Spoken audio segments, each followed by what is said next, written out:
Assalamualaikum warahmatullahi wabarakatuh. Kembali lagi di channel GA Tech seputar teknologi informasi dan pembelajaran. Pada video kali ini GA Tech akan coba berbagi informasi seputar asesmen nasional, seputar buku Saku Adik Samba Asesmen Nasional. Adapun daftar isi dari buku Saku Adik Samba Asesmen Nasional ini, yang pertama, apa itu asesmen nasional? Mungkin banyak di antara teman-teman yang mempertanyakan apa sih asesmen nasional. Kemudian yang kedua ini, mengapa perlu asesmen nasional? Yang ketiga, siapa peserta asesmen nasional? Untuk peserta ini di video sebelumnya GA Tech sudah membahas untuk kepesertaan. Silahkan teman-teman coba lihat pada video sebelumnya, sudah GA Tech sediakan di bagian deskripsi atau di bagian atas sudah GA Tech sediakan link videonya. Kemudian kapan pelaksanaan asesmen nasional ini? Di mana asesmen nasional dilaksanakan, kemudian bagaimana asesmen nasional dilaksanakan, dan terakhir daftar pustaka. Sekarang kita coba bahas apa itu asesmen nasional. Asesmen nasional ini kita garis bawahi adalah salah satu bentuk evaluasi sistem pendidikan. Jadi evaluasi sistem pendidikan oleh Kementerian pada jenjang pendidikan dasar dan pendidikan menengah. Jadi itu yang dimaksud dengan asesmen nasional. Jadi asesmen nasional evaluasi sistem pendidikan. Jadi sistem pendidikan oleh kementerian di jenjang pendidikan dasar dan pendidikan menengah. Untuk asesmen nasional bertujuan untuk mengukur hasil belajar kognitif. Nah, jadi hasil belajar kognitif. Kemudian yang kedua, hasil belajar non kognitif. Dan yang ketiga, kualitas lingkungan belajar. Jadi kualitas lingkungan belajar pada satuan pendidikan. Jadi ini tujuan untuk dilaksanakannya asesmen nasional. Asesmen nasional jadi di sini tidak digunakan untuk mengukur hasil belajar individu. Jadi hasil belajar individu peserta didik, dan tidak untuk pemeringkatan antar satuan pendidikan atau daerah. Jadi itu yang harus kita pahami. AN ini bukan digunakan untuk mengukur hasil belajar individu peserta didik, dan tidak untuk pemeringkatan antar satuan pendidikan. Kemudian instrumen yang digunakan untuk mengukur aspek-aspek pada asesmen nasional, yang pertama instrumen asesmen kompetensi minimum atau disingkat AKM, yang digunakan untuk mengukur hasil belajar kognitif. Jadi hasil belajar kognitif digunakan instrumennya AKM. Kemudian untuk survei karakter digunakan untuk mengukur hasil belajar non kognitif. Nah, jadi yang poin kedua, non kognitif ini diukur menggunakan instrumen survei karakter. Dan yang ketiga, instrumen survei lingkungan belajar, atau teman-teman pernah juga mendengar Sulingjar. Jadi survei lingkungan belajar digunakan untuk mengukur kualitas lingkungan belajar pada satuan pendidikan. Jadi tujuan tadi digunakan instrumen-instrumennya, yang pertama AKM, yang kedua instrumen survei karakter, dan yang ketiga instrumen survei lingkungan belajar. Selanjutnya, mengapa perlu asesmen nasional?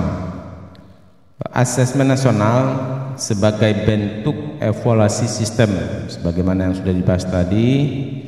Sistem pendidikan yang dilakukan oleh pemerintah pusat ini diperlukan dalam rangka memperoleh informasi yang akurat. Jadi informasi yang akurat dan komprehensif. Jadi memperoleh informasi yang akurat dan komprehensif untuk menghasilkan profil pendidikan. Jadi asesmen nasional ini merupakan sebuah evaluasi sistem pendidikan oleh pemerintah pusat secara akurat dan komprehensif untuk menghasilkan profil pendidikan. Untuk profil pendidikan itu sendiri merupakan laporan komprehensif mengenai layanan pendidikan sebagai hasil dan evaluasi sistem pendidikan yang digunakan sebagai landasan untuk peningkatan mutu layanan pendidikan dan penetapan rapor pendidikan. Jadi profil pendidikan tersebut terdiri dari profil satuan pendidikan, profil daerah, dan profil pendidikan nasional. Nah, profil pendidikan tersebut dapat membantu satuan pendidikan, jadi satuan pendidikan dan pemerintah dalam mengidentifikasi indikator-indikator yang sudah baik maupun yang masih perlu ditingkatkan. Kemudian melakukan refleksi untuk menentukan akar masalah dan menyusun program serta strategi membenahi akar masalah tersebut untuk peningkatan mutu pendidikan. Selanjutnya untuk peserta asesmen nasional, di sini di video sebelumnya sudah Gatek bahas juga. Di sini kita coba bahas singkat untuk pesertanya. Yang pertama peserta didik, yang kedua kepala satuan pendidikan, dan yang ketiga pendidik. Untuk peserta didik ini akan dilakukan AN, AKM, survei karakter, dan survei lingkung belajar atau Sulingjar. Sedangkan kepala satuan pendidikan dan pendidik hanya mengikuti Sulingjar atau mengerjakan survei lingkung belajar. Untuk persyaratan peserta ini sudah Gatek bahas di video sebelumnya. Silakan teman-teman coba lihat di video Gatek sebelumnya. Begitu juga untuk jumlah peserta juga sudah Gatek bahas. Silakan teman-teman lihat. Di sini kita akan langsung masuk ke kapan AN dilaksanakan. Di sini terlihat jadwal tingkat SMA atau SMK sederajat. Di sini ada sinkronisasi simulasi. Jadi untuk sinkronisasi tanggal 28 sampai 30 Juli 2023. Jadi kalau harinya Jumat sampai Minggu. Kemudian untuk simulasi di sini dijadwalkan 31 Juli sampai 3 Agustus 2023. Setelah simulasi, selanjutnya akan dilakukan sinkronisasi gladi pada tanggal 18 sampai 20. Kemudian setelah sinkronisasi gladi akan dilakukan gladi SMA SMK sederajat tanggal 21 sampai 24 Agustus 2023. Kemudian setelah gladi akan dilakukan sinkronisasi pelaksanaan SMA SMK sederajat pada tanggal 25 sampai 27 Agustus. Kemudian pelaksanaan pada tanggal 28 sampai 31 Agustus. Dan untuk pelaksanaan paket C ini pada tanggal 2 sampai 3 September. Dan pelaksanaan Sulingjar, Kepsek, Guru, SMA, SMK sederajat pada tanggal 11 sampai 24 September. Jadi ini jadwal untuk tingkat SMA SMK sederajat. Selanjutnya untuk jadwal tingkat SMP sini untuk sinkronisasi simulasi pada tanggal 28 sampai 30 Juli 2023. Kemudian simulasi tanggal 31 Juli sampai 3 Agustus, dan Sinkronisasi gladi tanggal 8 sampai 10 September 2023, gladi tanggal 11 sampai 14 September 2023, dan pelaksanaan Sulingjar Kepsek tanggal 25, dan sinkronisasi pelaksanaan SMP Sederajat tanggal 15 sampai 17 September, dan pelaksanaan SMP Sederajat pada tanggal 18 sampai 21, dan pelaksanaan paket B tanggal 23 sampai 24 September 2023. Jadi ini jadwal untuk tingkat SMP Sederajat. Untuk jadwal tingkat SD Sederajat ini dijadwalkan sinkronisasi tanggal 4 sampai 6 Agustus, simulasi SD Sederajat tanggal 7 sampai 10 Agustus, sinkronisasi gladi tahap 1 tanggal 6 sampai 8 Oktober 2023. Kemudian gladi bersih SD Sederajat tahap 1 pada tanggal 9 sampai 12 Oktober 2023, dan pelaksanaan Sulingjar Kepsek Guru Sederajat pada tanggal 9 sampai 22 Oktober 2023. Sinkronisasi gladi bersih SD Sederajat tahap 2 tanggal 13 sampai 15 Oktober 2023, gladi SD tahap 2 16 sampai 19 Oktober 2023, dan sinkronisasi pelaksanaan SD Sederajat tahap 1 dan pelaksanaan SD Sederajat tahap 1 tanggal 23 sampai 26 Oktober 2023. Pelaksanaan paket A tahap 1 tanggal 28 sampai 29 Oktober 2023. Untuk sinkronisasi tahap 2 ini tanggal 27 sampai 29 Oktober 2023. Pelaksanaan SD Sederajat tahap 2 tanggal 30, dan pelaksanaan paket A tahap 2 tanggal 4 sampai 5 November 2023. Untuk alokasi waktu di sini terlihat untuk jenjang SD Sederajat latihan 15 menit, literasi membaca 75 menit, survei karakter 30 menit hari pertama. Ini untuk jadwalnya. Kemudian untuk hari kedua latihan 15 menit, numerasi 75 menit, dan survei lingkup belajar 40 menit. Nah, jadi untuk jenjang SMP, SMA, SMK Sederajat hari pertama latihan 10 menit, literasi membaca 90 menit, dan survei karakter 30 menit. Hari kedua latihan 10 menit, numerasi 90 menit, dan survei lingkup belajar 30 menit. Jadi itu untuk alokasi waktu AN untuk jenjang SD, SMP, SMA, SMK Sederajat. Selanjutnya di mana dilaksanakan AN ini? Jadi peserta didik melaksanakan AN di satuan pendidikan. Nah, jadi pelaksananya di satuan pendidikan atau perguruan tinggi atau instansi, lembaga, pemerintah atau swasta, atau lainnya menyesuaikan dengan kondisi infrastruktur di satuan pendidikan masing-masing. Jadi bisa jadi pelaksanaan AN